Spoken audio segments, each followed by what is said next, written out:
Good morning students. आज हम start करेंगे third chapter of physical education class 12 yoga and life style. इससे पहले हमने प्लानिंग एंड स्पोर्ट्स पढ़ा था। आज हम स्टार्ट करेंगे योगा एंड लाइफ स्टाइल। तो इसको पढ़ने से पहले हमें समझना है योगा क्या है और इसका इफेक्ट कैसे हमारी लाइफ स्टाइल पर पड़ता है। ठीक है, तो योगा हमारा एक चैप्टर था 11th में, जिसमें हमने पढ़ा था संस्कृत एक वर्ड है यूज, इससे योगा डिराइव हुआ है। And there are 8 elements of yoga. 8 elements of yoga. Yoga के 8 एलिमेंट थे, उनमें से ही थर्ड एलिमेंट था योगा का, इनमें से ही एक थर्ड एलिमेंट था आसन। ठीक है, asana was third element of yoga. और इस चैप्टर में हम डिस्कस करेंगे आसन एज प्रिवेंटिव मेजर्स, कि कैसे आसन हमारी लाइफ स्टाइल में डिजीज से हमें बचा सकते हैं, ये कैसे हमारी लाइफ स्टाइल को फिट रख सकते हैं। ठीक है, और ओबिसिटी एक डिजीज है, इसको हम कैसे कंट्रोल कर सकते हैं बाय आसन। और इसमें कुछ आसन है जो ओबिसिटी को कंट्रोल करेंगे। इसमें हम पढ़ेंगे इन आसन के प्रोसीजर, बेनिफिट्स, कंट्राइंडिकेशन। ठीक है, ना प्रोसेस और बेनिफिट्स तो पता है आपको, ये पहले भी हम कर चुके हैं, लेकिन कंट्राइंडिकेशन क्या है? कंट्राइंडिकेशन का मतलब होता है कि आसन करते समय, ठीक है, आसन करते समय कुछ सावधानियां बरतनी चाहिए। ठीक है, उनको ही क्या कहते हैं? कंट्राइंडिकेशन कहेंगे। तो सबसे पहले आसन को डिफाइन अगर हम करें, आसन क्या है? ठीक है, तो आसन क्या है? To sit in a comfortable, to sit in a comfortable position for everlasting, ठीक है, for everlasting period of time। ठीक है, everlasting period of time is called ठीक है आसन।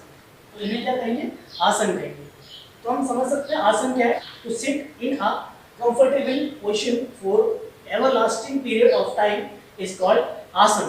Now अब हमारा नेक्स्ट टॉपिक है आसन एज प्रिवेंटिव मेजर्स।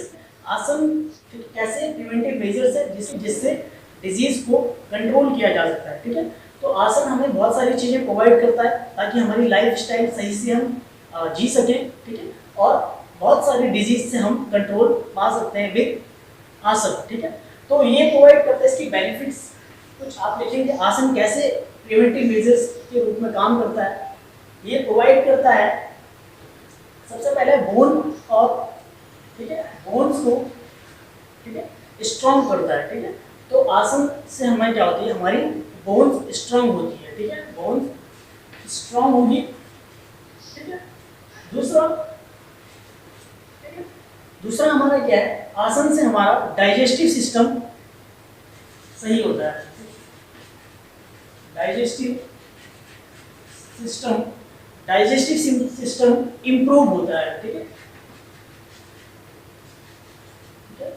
भाई asana we can improve our digestive system. ठीक है, थर्ड है, ठीक है, भाई आसन से क्या होगा? हमारी मसल्स भी स्ट्रांग होती है। ठीक है, स्ट्रांग मसल्स, ठीक है, हमारी मसल्स भी क्या होगी? स्ट्रांग होगी। हमारी मसल्स में कोई फैट एक्युमुलेशन नहीं होता बाय आसन। ठीक है, और इसमें क्या होगा? आसन प्रिवेंटिव मेजर्स होता है, इसके लिए हमारा एक्सक्रीटिव सिस्टम इंप्रूव होता है। ठीक है, आसन से हमारा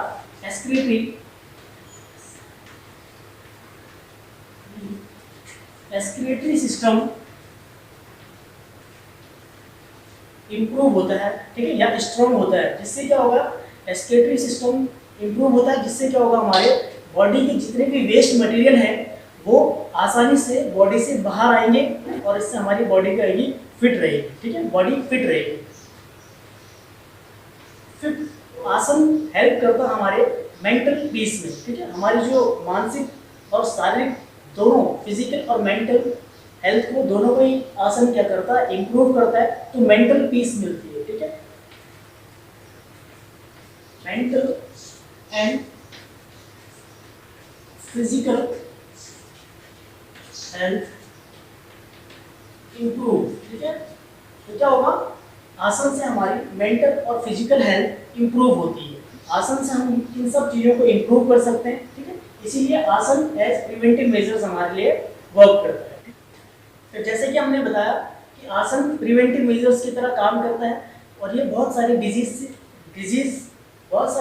को कंट्रोल कर सकता है, जिससे कि हमारी लाइफ स्टाइल क्या होती है और बेटर हो जाती है। ओबेसिटी क्या है? ओबेसिटी एक डिजीज है। मैंने आपको बीएमआई बताया था, बीएमआई, और अगर बीएमआई 30 प्लस हो जाए तो वहाँ से ओबेसिटी स्टार्ट हो जाती है। ठीक है, तो ओबेसिटी के साथ साथ हमारी बहुत सारे डिजीज लाइक हार्ट डिजीज, ठीक है, और शुगर, ब्लड प्रेशर, ठीक है, वो स्टार्ट होने लग जाती है। ठीक है, तो ओबेसिटी की बात करें तो ओबेसिटी है क्या? ओबेसिटी क्या है? ओबेसिटी एक ऐसी कंडीशन है जिसमें क्या होगा, बॉडी फैट एक्सट्रीम लेवल में बढ़ जाता है। ठीक है, obesity is a condition when body fat increase in extreme level। ठीक है, जब फैट हमारा बॉडी में बहुत एक्सट्रीम लेवल में क्या होता है, इंक्रीज हो जाता है, तो उसको क्या कहते हैं, ओबेसिटी कहते हैं। ठीक है, obesity is a condition when body fat increase in extreme level. ठीक है, एक्सट्रीम लेवल में बॉडी फैट क्या होता है, बढ़ जाता है। ठीक है, तो उस कंडीशन को ओबेसिटी कहते हैं। ठीक है, या हम जनरली इसको मोटापा कह देते हैं। ठीक है, और ओबेसिटी एकदम से स्टार्ट नहीं होती। ओबेसिटी कैसी होती है, ग्रेजुअली स्टार्ट होती है, धीरे धीरे स्टार्ट होती है। ठीक है, ग्रेजुअली इंक्रीज होता है ओबेसिटी। और ओबेसिटी, अगर हमारी ये ओबेसिटी और बढ़ जाए तो it is responsible for other disease. ठीक है, it is responsible for other disease like blood pressure. ठीक है, ब्लड प्रेशर हाई और लो। ठीक है, ब्लड प्रेशर हाई या लो के लिए रिस्पॉन्सिबल होती है। ठीक है, हार्ट डिजीज के लिए भी ओबेसिटी ही रिस्पॉन्सिबल होती है। अगर ओबेसिटी बढ़ती गई और हमने इस पर कंट्रोल नहीं किया तो हार्ट डिजीज और ब्लड प्रेशर हाई या लो होने का खतरा बना रहता है। ठीक है, और बहुत सारी चीज़ें इससे होती हैं। अगर ओबेसिटी और ज़्यादा बढ़ गई तो हमें चलने फिरने में भी प्रॉब्लम हो सकती है, वॉक करने में भी प्रॉब्लम होती है। If you talk about treatment of obesity, treatment of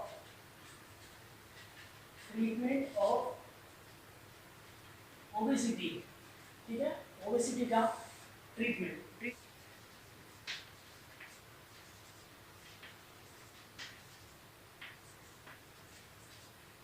है, तो पहला इसका ट्रीटमेंट के लिए हम क्या कर सकते हैं, कंट्रोल ऑन ओवर ईटिंग। हमें ज़्यादा ओवर ईटिंग नहीं करनी चाहिए। ठीक है, जितना हमारा बॉडी के लिए सफिशिएंट है उतना ही हमें खाना चाहिए। ठीक है, दूसरा, proper balance diet, proper balance diet. ठीक है, तो ओबेसिटी का मेन एक कॉज क्या है, एक बैलेंस डाइट ना लेना एक इसका बहुत बड़ा कॉज हो सकता है। इसीलिए हमें क्या करना चाहिए, प्रॉपर बैलेंस डाइट लेना चाहिए। थर्ड की बात करें तो हमें रेगुलर एक्सरसाइज करनी चाहिए। रेगुलर एक्सरसाइज करनी चाहिए। रेगुलर एक्सरसाइज से मतलब क्या है, कभी कभी क्या होता है कि हम एक टाइम पीरियड के बाद एक्सरसाइज करना छोड़ देते हैं, या एक दिन एक्सरसाइज करते हैं और दूसरे दिन एक्सरसाइज नहीं करते हैं। ठीक है, तो रेगुलरली हमें क्या करनी चाहिए, एक्सरसाइज करनी चाहिए ताकि ओबेसिटी का ट्रीटमेंट हो सके। तो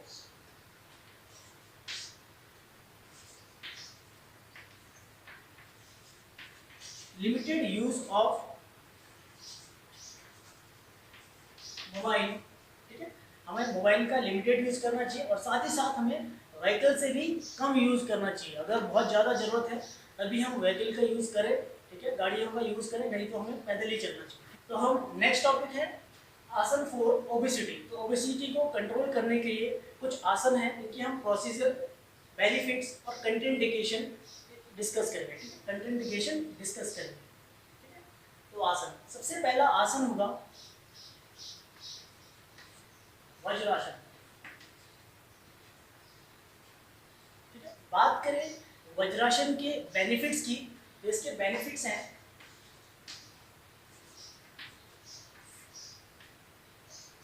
बात करें वज्रासन के बेनिफिट्स की, तो the benefits of Vajrasana are, सबसे पहला इसका बेनिफिट्स होगा, इसमें हम क्या कर सकते हैं,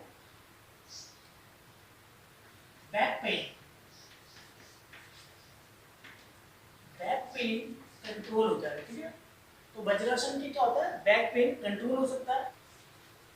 सेकंड इसका होगा कंट्रोल ऑन ओबेसिटी, ठीक है, ओबेसिटी के लिए कंट्रोल करेगा, ओबेसिटी को कंट्रोल करेगा।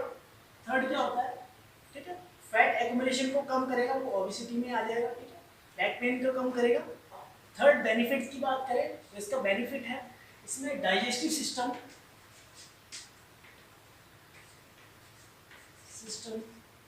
इंप्रूव होता है, ठीक है।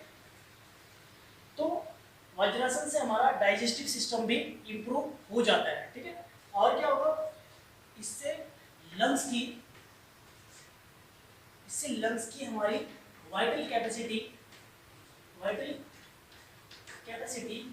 बढ़ जाती है, ठीक है। तो these are benefits of Vajrasana. अब वज्रासन की कंट्राइंडिकेशन की बात करें, सावधानी की बात करें कि वज्रासन को करते समय किन किन बातों का ध्यान रखना पड़ता है, ठीक है। कंट्राइंडिकेशन ऑफ वज्रासन, इसके क्या क्या कंट्राइंडिकेशन है, ठीक है। तो सबसे पहले जिनकी ऐसे लोग जिनकी बॉडी मूवमेंट में कुछ प्रॉब्लम होती है, ठीक है, या फिर इनको कोई प्रॉब्लम होती है मूवमेंट में, उनको वज्रासन नहीं करना चाहिए, ठीक है। और ऐसे लोग जिनका पहले से ही कुछ बीमारी है, ठीक है, या कोई प्रॉब्लम है कोई भी एक्सरसाइज करने में, उनको भी वज्रासन नहीं करने चाहिए। ये कुछ कंट्राइंडिकेशन है। और इसके साथ साथ जो कुछ प्रेग्नेंट लेडी होती है, प्रेग्नेंट होती है, उनको भी वज्रासन नहीं करना चाहिए। दूसरा आसन है अर्ध मत्स्येंद्रासन। अगर हम बात करें अर्ध मत्स्येंद्रासन की बेनिफिट्स की, तो इसके बेनिफिट है gall bladder and prostate gland healthy, prostate gland और हमारे गॉल ब्लैडर को हेल्दी रखने में हेल्प करता है, ठीक है। दूसरा, it enhance the stretch ability of back, ठीक है, बैक की जो मसल्स होंगी उसको स्ट्रेच करने की एबिलिटी बढ़ाता है, ठीक है। दूसरा, regulates the secretion of adrenaline, adrenaline hormone का सिक्रेशन इंक्रीज करता है, as well as bile juice का सिक्रेशन को भी मेंटेन करता है। इसीलिए ये हेल्पफुल होता है इन डायबिटीज में भी ये क्या होता है, हेल्पफुल होता है। और ओबेसिटी को भी ये क्या करता है, कम करता है। इसके बाद नेक्स्ट आसन है, थर्ड आसन, त्रिकोणासन, ठीक है। त्रिकोणासन, जैसे नाम से पता चल रहा है त्रिकोणासन, इसमें एक ट्रायंगल शेप हमारा स्ट्रक्चर बन जाता है, ठीक है। तो ठीक है, ट्रायंगल, ठीक है। तो ये हेल्प करता है ओबेसिटी को कम करने में, ठीक है। इसके बेनिफिट्स हैं,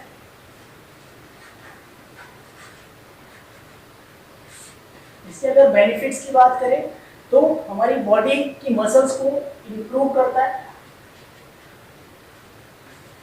मसल्स को स्ट्रॉन्ग करता है, ठीक है। हमारी बॉडी मसल्स को स्ट्रॉन्ग करता है, साथ ही साथ स्ट्रेचिंग में भी हेल्प होता है। स्ट्रेचिंग जो पावर होती है वो इंक्रीज होती है इससे, ठीक है। दूसरा, बॉडी फैट को कम करने में या ओबेसिटी को कंट्रोल करने में भी, ओबेसिटी को कंट्रोल करने में भी क्या होता है, त्रिकोणासन हेल्पफुल होता है। साथ ही साथ हमारे बॉडी ऑर्गन